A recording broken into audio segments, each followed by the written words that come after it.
श्री चैन राम बाबा online classes में आप लोगों का स्वागत है। क्लास 10th का रिजल्ट निकल गया है और आप लोगों का मार्क्स अच्छा आया होगा। हमारी ओर से शुभकामना आप लोगों को।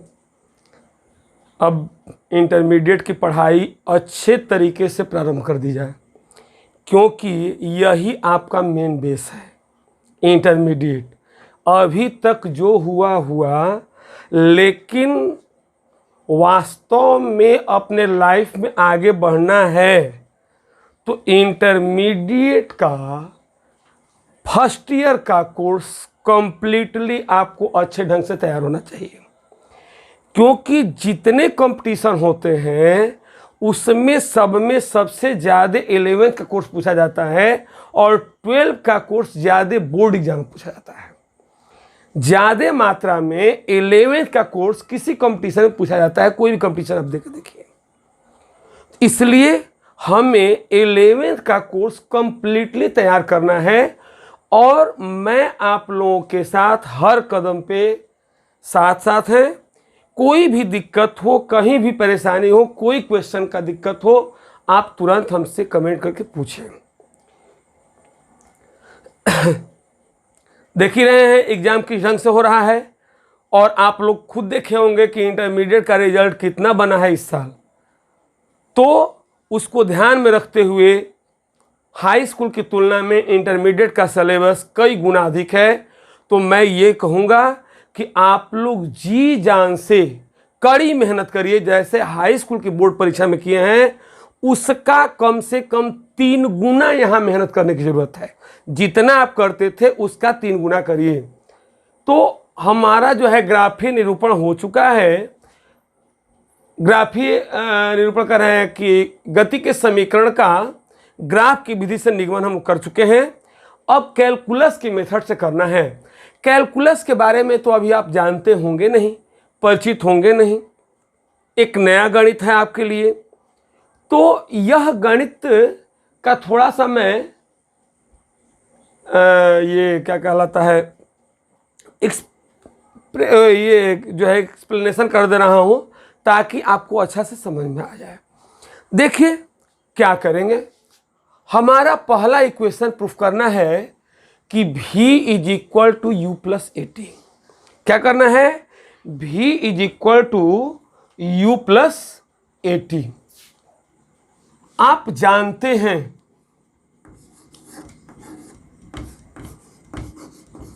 ध्यान से देखेंगे तो एकदम आ जाएगा। थोड़ा सा कठिन है।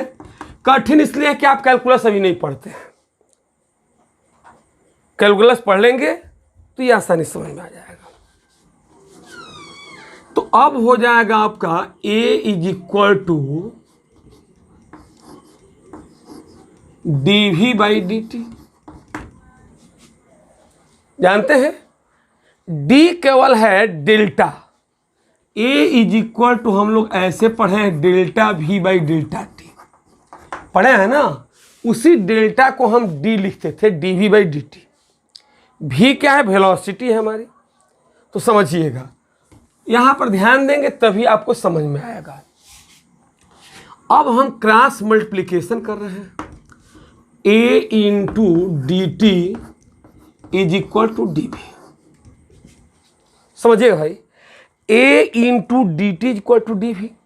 तो अब क्या करेंगे कि d v is equal to a into D t. D v क्या इंडिकेट करता है कि जो वेलोसिटी, लास्ट वेलोसिटी है उसका स्मॉल क्वांटिटी। अब टोटल वेलोसिटी भी निकालना है। तो आप एक बात जान लीजिए, कैलकुलस जो चीज़ है उसमें 2 चीज़ें आती हैं, डिफरेंशियल और इंटीग्रल। किसी भी फंक्शन का स्मॉलेस्ट वैल्यू निकालना है तो डिफरेंशिएट करेंगे और उसका क्या करना है, बड़ा वैल्यू निकालना है तो उसको इंटीग्रेट करते हैं। कोई भी कहता है कि अपने आप को इंटीग्रेट कीजिए, ना कि अपने आप को बड़ा कीजिए। इंटीग्रेट मतलब होता है बड़ा, और हमारे गणित में उसके लिए एक साइन होता है ऐसे, इंटीग्रल के लिए। इसका नाम है इंटीग्रल। हम कर दे रहे हैं यहां पर इंटीग्रेटिंग बोथ साइड।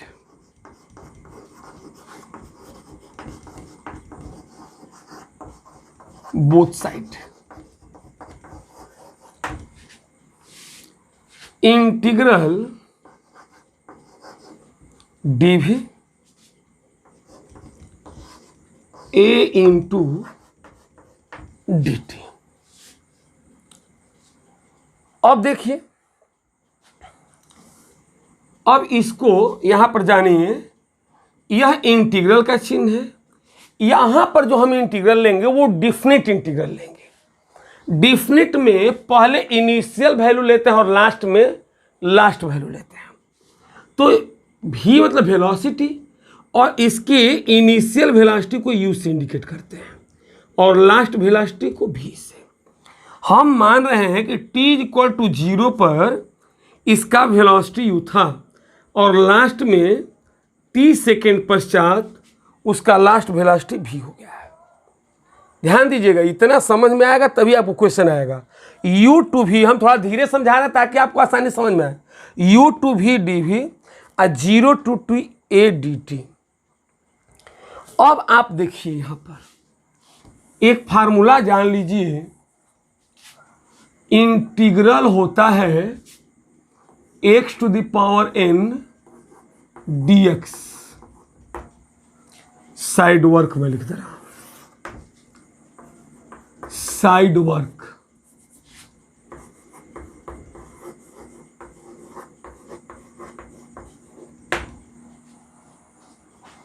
ठीक है,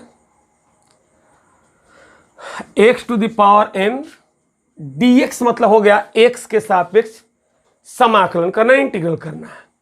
तो इसके लिए फार्मूला है, आप इंटर में पढ़ेंगे, x⁴n + 1 अपान में n + 1। ध्यान दीजिएगा,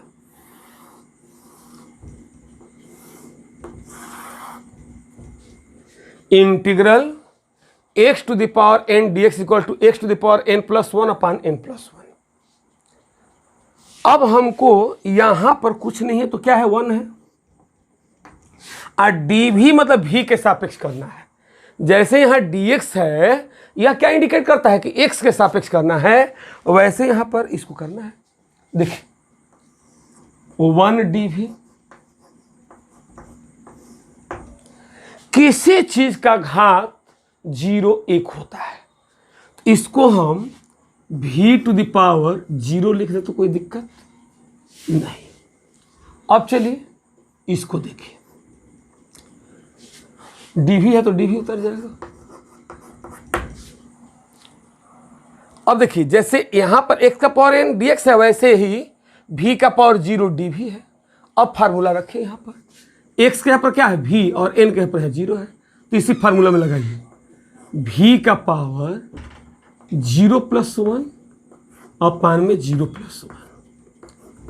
तो v⁴0 + 1 यानी कि 1, यानी v अपान में 1 से भाग देगा तो कोई मान में अंतर नहीं आएगा।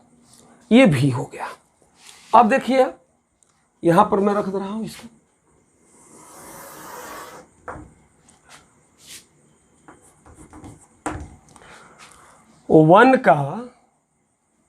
वन का क्या लिखूंगा,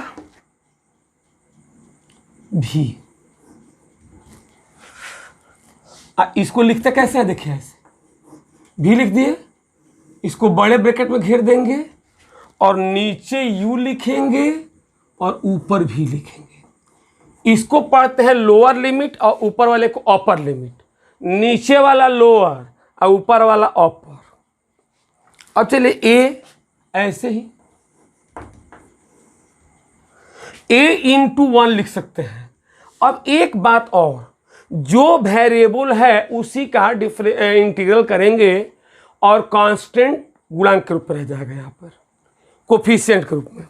a बाहर चला गया, 1 का करेंगे t के सापेक्ष, dt मतलब t के सापेक्ष। तो जैसे 1 का v के सापेक्ष किया था तो v आया था, वैसे ही 1 का करेंगे t के सापेक्ष तो t होगा, और 0 टू t हो जाएगा। अब हम लोग क्या करेंगे कि पहले अपर लिमिट रखेंगे, बाद में माइनस करके लोअर लिमिट रखेंगे। पहले ऊपर वाला रखिए,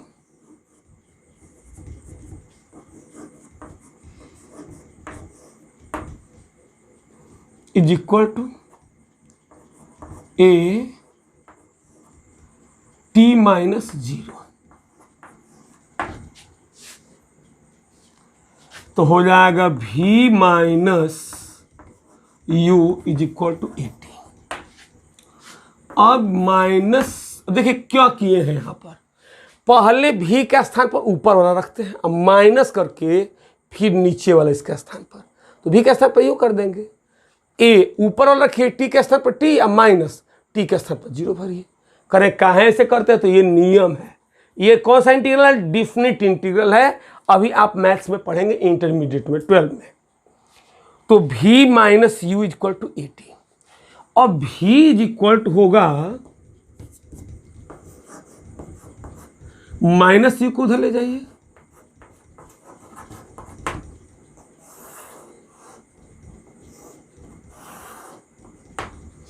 तो v is equal to u plus 80। v equal to क्या होगा, u प्लस 80। देखिए फिर से समझिएगा क्वेश्चन क्या करेंगे। पहला इक्वेशन है हमारा, हमको कैलकुलस विधि से करना है। वी नो दैट, हम जानते हैं कि a equal to D v by d t, यह बात आप लोग जानते हैं। अब हम क्या करेंगे कि क्रॉस मल्टीप्लिकेशन करेंगे, a into D T equal to D we, तो D we equal to a into D T. अब इंटीग्रेट कर देंगे कैसे, u to V D we, a 0 to T D T, 0 to T D T. अब 1 का v के respect क्या करेंगे, तो वहां देखिए मैं दिखाया हूं। 1 का हमेशा जानिए, जैसे आप जान लीजिए x का अवकलन 1 होता है, तो 1 का समाकलन x हो जाएगा, उल्टा चलता है। x का अवकलन 1, तो 1 का समाकलन x। वैसे ही यहाँ पर 1 है, तो 1 का v के सापेक्ष क्या होगा समाकलन, v यहाँ पर दर्शाया हूँ। कैसे हो रहा है इसको समझिएगा, यही में समझना है। जैसे हमने ये फार्मूला लिखा हूँ, यहाँ पर इसमें क्या हुआ, x के यहाँ पर v है, यहाँ तो v है ही है, n के यहाँ पर 0 है, तो v का पावर n के यहाँ पर क्या है 0 प्लस 1 अपान 0 प्लस 1। इतना समझ में आ जाएगा तो क्वेश्चन में कोई दम नहीं है। ये हो गया v। अब देखिए 1 का v के सापेक्ष भी लिख दिए, u टू v, a यहाँ पर लिखेंगे 0 टू टी टी, अपर लिखेंगे अब माइनस लोअर लिखेंगे, a t minus 0, v minus u equal to 80।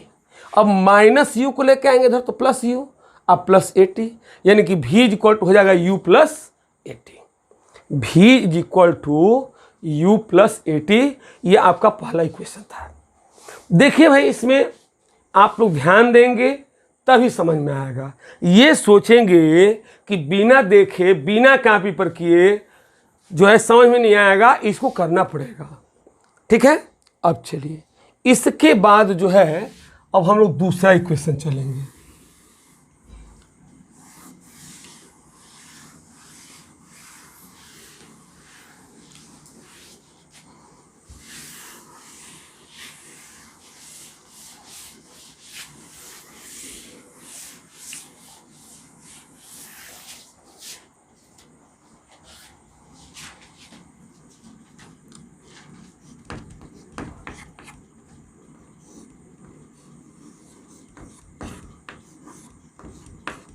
द्वितीय समीकरण,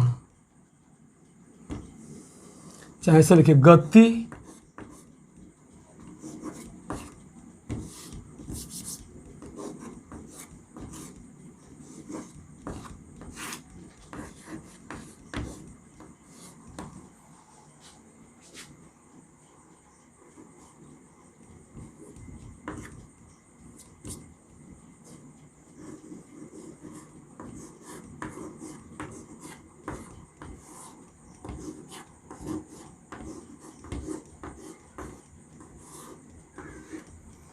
गति के दूसरे समीकरण s is equal to u t plus half a t square का निगमन। कोई बहुत कठिन नहीं है, थोड़ा सा आप ध्यान देंगे तो ये कठिन नहीं है, बात समझिएगा।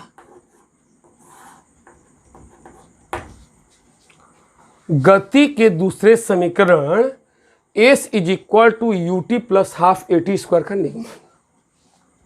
चलिए अब देखिए, अब क्या करेंगे हम लोग कि वेग का परिभाषा क्या है, विस्थापन की दर को वेग कहते हैं।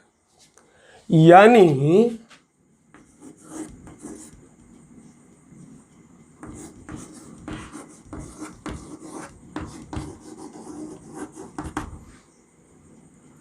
क्या जानते हैं, तो v is equal to d s by d t. Clear?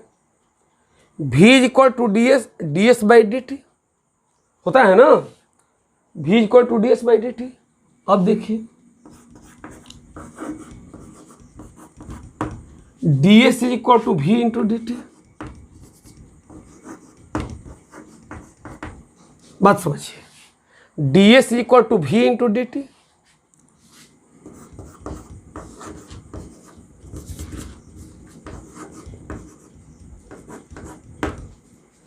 v बराबर होता है, पहला इक्वेशन क्या है, v equal to u plus a T.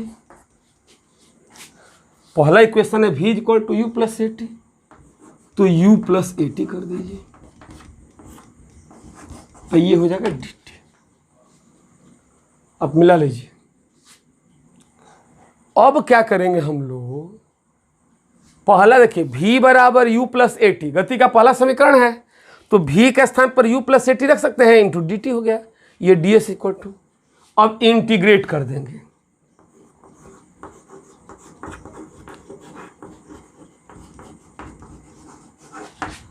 Integrating both side,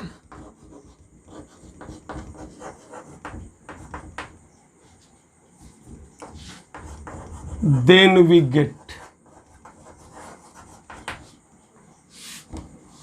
देखिए अब हम क्या करेंगे यहां पर कि इंटीग्रल कर देंगे। यहां दिख रहा है ये वाला डी एस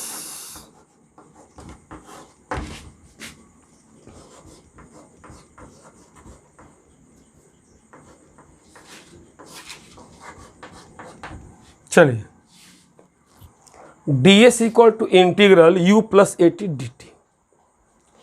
अब क्या करेंगे हम लोग,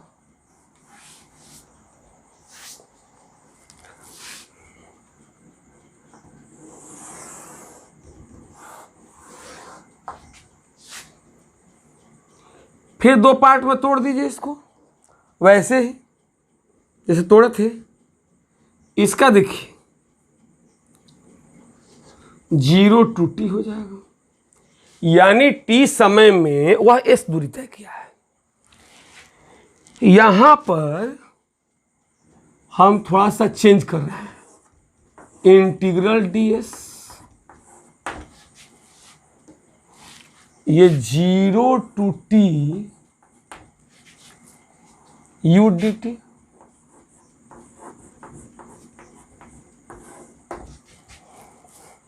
zero to t a t D T,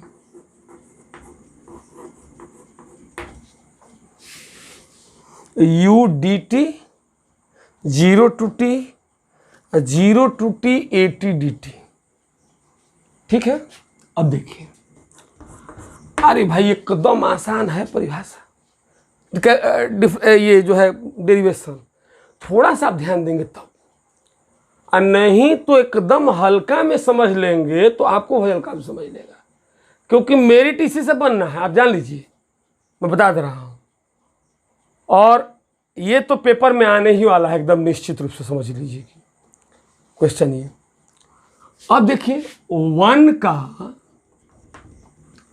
ds मैंने s के रिस्पेक्ट करेंगे, तो देखिए 1 का s के रिस्पेक्ट करेंगे तो s हो जाएगा, ठीक है, u तो बाहर हो जाएगा इंटू 1। क्यों u बाहर हो जा रहा है, सोचने वाली बात है। तो यहां dt का मतलब कि केवल t का समाकलन होगा, बाकी कांस्टेंट है यहां पर, तो ये बाहर चला जाएगा। 1 का t के रिस्पेक्ट करेंगे तो t हो गया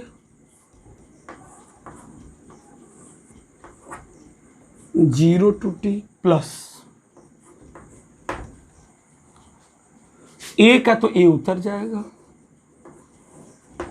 चलिए देखिए, मैं जो फार्मूला आपको लिखा हूं वह देखिए, x to the power n dx देखिए लिखा हूं, x का पावर n+1 अपान n+1। वैसे इंटीग्रल यहाँ t है, घात कुछ नहीं तो 1 है, dt हो गया। यानी x के जगह पर हमारा t, n के जगह पर 1। अब मिलाइए आप t का घात, n के जगह पर 1+1 2 अपान में 1+1 2। इतना नहीं समझ में आ रहा तो एक लाइन और बढ़ा दीजिए। देखिए n के जगह पर 1 रखिए, +1 अपान में 1+1, तो 1 1 2 हो गया, t²/2। तो ये हो जाएगा हम लोग का t²/2, 0 to t, 0 to t हो गया। चलिए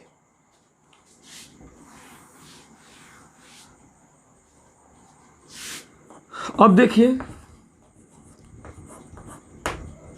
अब पहले अपर लिमिट रखेंगे, आप बाद में माइनस करके लोअर लिमिट रखेंगे, यही नियम है हमारा। u अपर रखिए t अब -0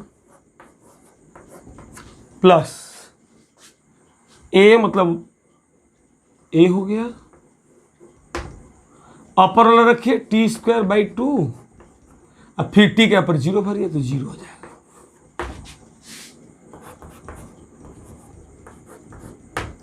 u into t plus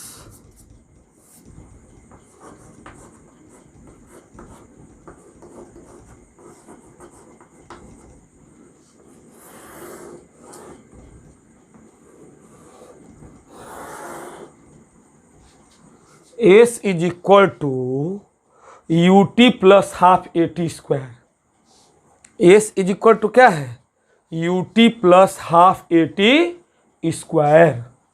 S equal to क्या है, u t plus half a t square. Clear है इतना। अब देखिए, अब आप थोड़ा सा समझिएगा इसमें कि देखिए, फिर से मैं बता दे रहा हूं, गति का समीकरण दूसरा समझेंगे तभी आएगा भाई। देखिए थोड़ा सा है, ये गति का पहला समीकरण कैसे प्रूफ करें, दूसरा कैसे प्रूफ करेंगे।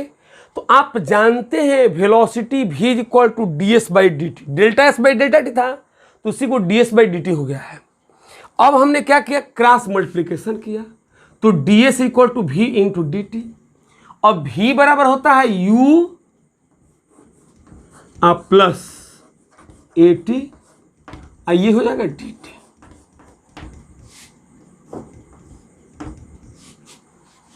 ठीक, अब इंटीग्रेट कर देंगे। इंटीग्रल का चिन्ह लगाइए ds, इंटीग्रल का चिन्ह लगाइए u plus a t D T, 0 to t, 0 to t, u plus a t D T 0 to t। 1 यहाँ पर कुछ नहीं तो 1 मानेंगे कोफिशिएंट, 1 ds इसको लिख सकते हैं, दो पार्ट में तोड़ रहा हूँ, 0 to t u d t plus 0 to t a t D t, दो पार्ट में तोड़े हैं। s is equal to u, अब देखिए u into D t, D t मतलब कि t के रिस्पेक्ट होगा, t 0 to t, a ये हो जाएगा t²/2 0 to t, u upper limit t -0 plus a 1 t²/2 -0। अब u t plus half a t square, u t plus half a t square. Clear है। तो यही हमारा समीकरण है, s is equal to u t plus half a t square, s equal to u t plus half a t square. चलिए अब हमारा last equation आपका बचा है तीसरा इक्वेशन। क्या बचा है? तीसरा।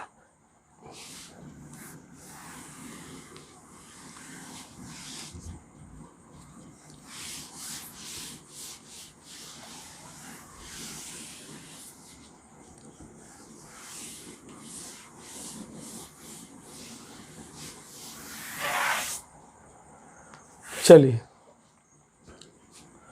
अब तीसरा पॉइंट है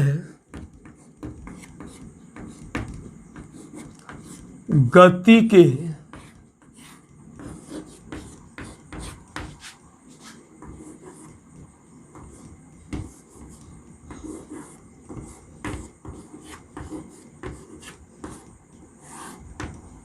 तीसरे समीकरण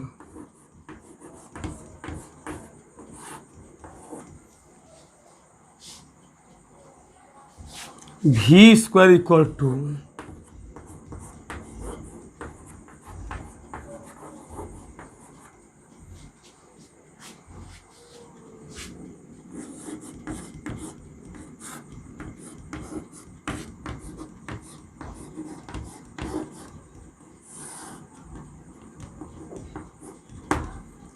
गति के तीसरे समीकरण v square equal to u square plus 2as का निगमन। क्लियर है इतना? अब देखिए, आप जानते हैं a is equal to, we know that, देखिए तीनों इक्वेशन जो है अच्छे से प्रूफ करना सीख जाइए आप। वी नो दैट क्या जानते हैं भाई? तो a is equal to dv by dt, a is equal to dv by dt। Clear है इतना? अब देखिए, अब हम क्या कर रहे हैं, थोड़ा सा चेंजिंग कर रहे हैं यहां पर। यदि ds से हम भाग दे दें और गुणा कर दें तो कोई मान में अंतर नहीं आएगा। सोचिए, यदि हम ds से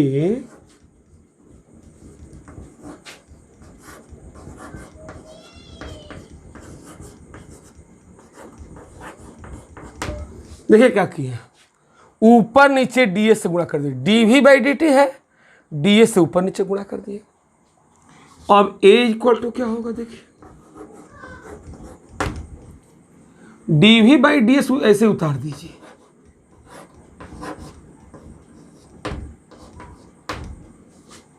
चलिए। और ds बाई dt किसी का फॉर्मूला है? साइड वर्क नोट कर दे रहा हूं, साइड वर्क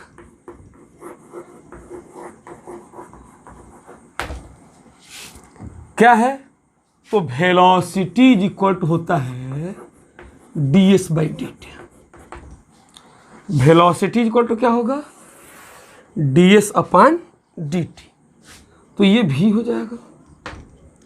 अब ऐसे तिरछा गुणा कर देंगे, दैट्स इंप्लाइज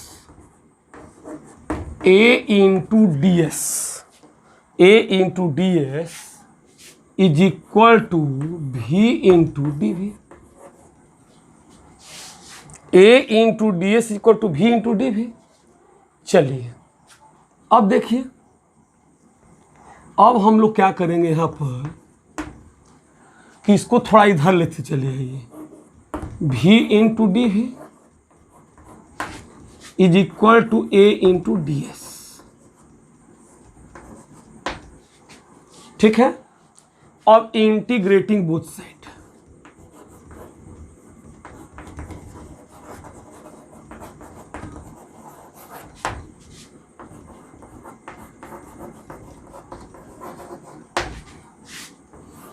v dv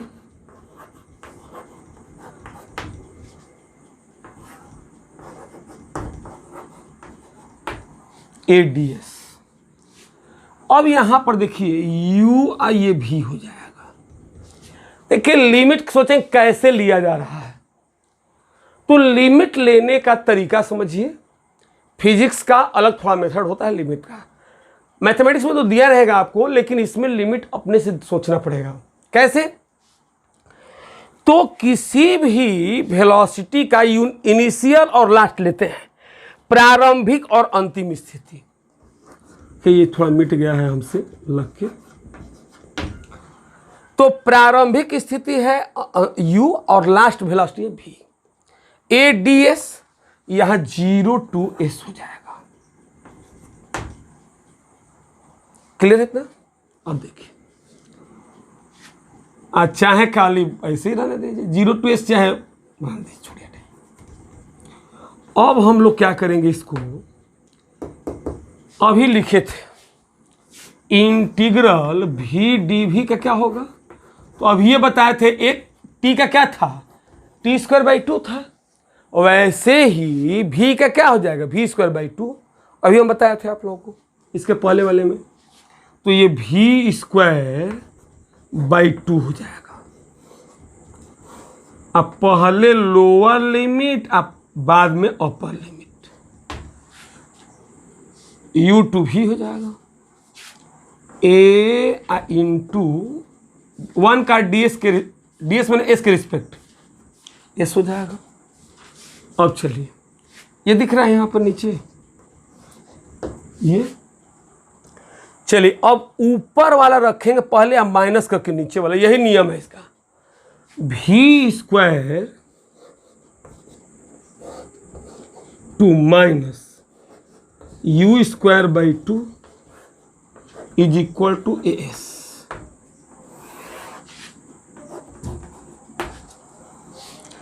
अब देखिए हर बराबर है, तो v² minus u² upon 2 is equal to as।